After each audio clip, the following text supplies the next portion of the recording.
This is the Arizona Trail, day 3. Hey friends! Today I am going to tell you what I learned on the Arizona Trail. You can just always tell when something's about to suck. So I hiked northbound 500 miles from Mexico in the spring of 2019, and then I hiked southbound a little bit over 100 miles in fall of 2019. So I've got about 200 miles and I will finish the trail. So that's kind of where I'm coming from. I'm going to break this up into 3 different categories of what I learned on the Arizona Trail.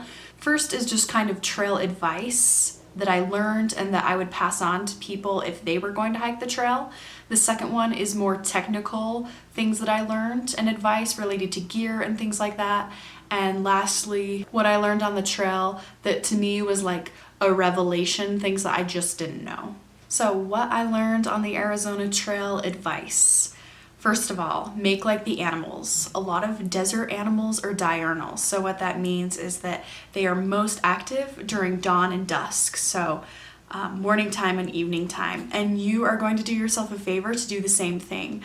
When it starts to get really hot and you start going through sections where there's not a lot of shade, if you wake up really early, get in a lot of miles, take a siesta during the afternoon, set up your tent, lay out for a few hours. We got into a pattern, me and my family, where for about a week, maybe more, we did this.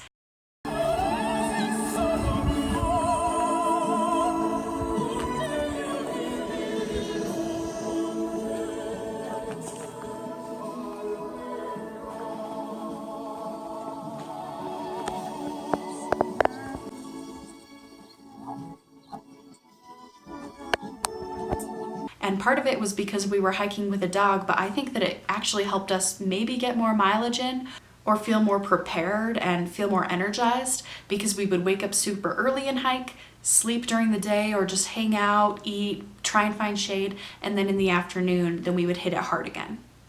This one is for solo gals. If you are by yourself, and I was by myself for a couple hundred miles, I would highly recommend making sure that you find campsites that make you feel safe. So for me, even if it meant stopping an hour earlier that day, it was so worth it for me to actually get a good night's sleep. And for me, that just meant finding a tree or finding a place that seemed, for me, safe. So maybe farther away from the road, things like that. And you don't have to be incredibly concerned. It's just general safety. And if you feel safe, you're going to get better sleep, which makes you better on the trail. On the Arizona Trail, I learned that it is totally okay to break up the trail. This was the first long trail I've ever attempted or done, and there is a reason people tell you to hike your own hike.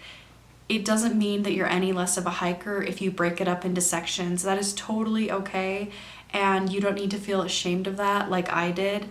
It's normal, and you finish it on your own time. I would tell people to accept that shit days happen, and you know this even if you've never thru hiked before. You know that you're going to have shit days. I feel like I was a little crusty earlier. I don't hate goldfish. I'm not sick of them. Well, I'd rather have other things, but goldfish are fine. It's not their fault.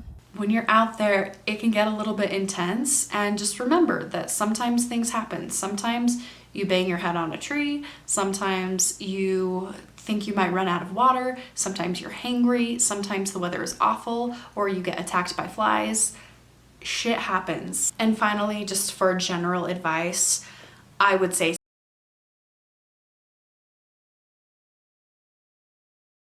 me and all of the other hikers that I met along the way have truly never been treated so unkindly ever before. It was otherworldly, and I really hope that you have a different experience, but I will never spend my money in that town again. They were so rude. And clearly they've been burned by hikers in the past, but this was next level nasty. More technical and gear related things that I learned along the Arizona Trail. AT&T does not work on the Arizona Trail. The best bet for you is going to be to have Verizon. So if you're the type of person that you're going to need service, and I'm not even talking about just on the trail, I am also talking about in trail towns. I pretty much sometimes had service in Tucson and I had it in Flagstaff, and beyond that it was completely unreliable. So if you go with AT&T, just know it's not going to work. Sugary food is not going to cut it after so long. You're out there in the heat and in the desert, and don't forget and don't underestimate that you are going to crave and want salty and savory foods. If you get blisters on your toes and your feet, get toe socks. Toe socks are a game changer. Inflatable pads pop in the desert, so make sure that you have a repair kit and you know how to use it if you're going to take an inflatable pad, and also be aware that it very well may pop as you're out there.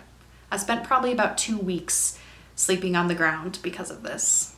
Your feet are so important when you thru hike, so always air out your feet a couple of times a day so that they can dry out. Do this when you're eating lunch or when you're stopping for a snack or to filter water.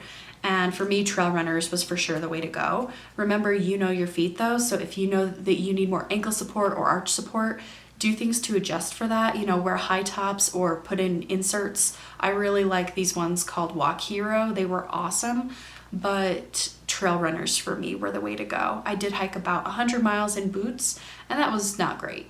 And revelations that I learned on the Arizona Trail, so things that I just did not expect. As it starts to heat up, you are going to need a lot more water, and this seems obvious, but you will be shocked at how much you start drinking and you don't even realize that you're consuming, especially on the section between Tucson and Flagstaff.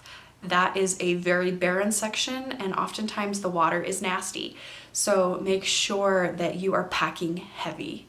Rattlesnakes. Ciao. I'm in the Sonoran and I'm on rattlesnake watch. I'm waiting for our buddies to come up, and I'm all alone with a rattlesnake in a bush. The rattlesnake is in that bush right there. You are probably going to see rattlesnakes, and truthfully, I think they are the kindest, scary animal you will ever meet. Rattlesnakes do not want a confrontation.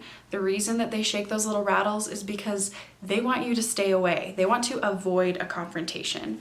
So be grateful for rattlesnakes that they do that rattle. And when it happens, give them a super wide berth. Be respectful. They don't want to bite you, and you don't want to be bitten. Do not poke them or prod them. And if you do that, not only are you really just being a dick, you're also making it more dangerous for other hikers or equestrians or people or mountain bikers who come through later. So be cool. They rattle for a reason. They don't want a confrontation. Appreciate them and leave them alone. The forest was actually the hardest part of the trail for me. During the beginning, if you're going northbound, you are going to have these crazy changes in elevation. And for me, that actually was a lot more interesting than hiking through the forest. So don't underestimate the monotony of the forest, and appreciate it while you have it, because later on when you're in exposed sections, you'll wish you were in the forest. If you are hiking southbound in the fall time, don't forget about the elk hunting season. A hunter came over to my tent. Yeah, it's the elk hunting season. And the Arizona Trail, like, I've seen so many elk. So many. I've heard them bugling all night. I've scared away dozens of the cows. People are just out and about with their big old guns hunting. And, you know, a human kind of potentially could sound like an elk. For what it's worth, though, my biggest concern actually isn't the hunters. I have seen no hikers for days. And it's actually kind of a relief to see the hunters, because at least I'm seeing somebody. I didn't forget about elk hunting season. I didn't even know that there was elk hunting season. So I was out by myself for a couple weeks during elk hunting season. I was alone. The hunters were always shocked when they saw me. Like, I could see it in their face. They were like, "What are you doing out here?" And they all looked at me like I had run away from home or like I was crazy, because I honestly was the only woman they had seen in days. I was kind of ahead of the pack of hikers that were coming southbound. Make sure that you make a lot of noise. Make sure that you're wearing a lot of colors. And remember that people are out in the wilderness sort of in a frenzy to shoot an elk by the time their permit or their tag ends. So you need to be smart and be aware. I also learned on the Arizona Trail that I wish I had taken more photos and more videos of me and my tramily and of the trail, because it's so beautiful and once in a lifetime, and it ends so fast. I also learned that hiking hundreds of miles is not always fun, which is obvious, but if a few bad days start to turn into bad weeks, it's time to reassess, and there's no shame in getting off the trail. I got off the trail twice, once because I was going back to work in the summer, and the second time because I was miserable. And honestly, I don't think that you're doing the trail community, the trail, and the people that have worked so hard on it any favors by staying on if you are miserable. So just get off trail and come back when you're ready. Human connection is one of your most valuable resources out there. People taught me how to fix my ground pad. I'd never patched it myself before. People taught me about how much water I should be carrying.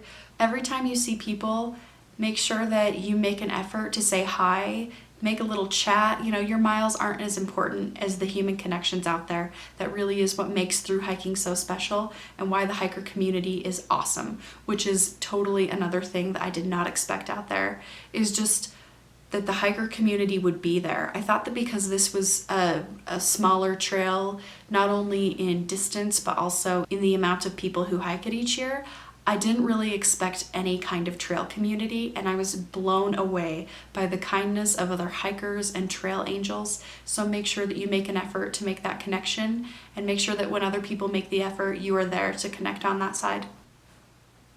That's it. Happy hiking.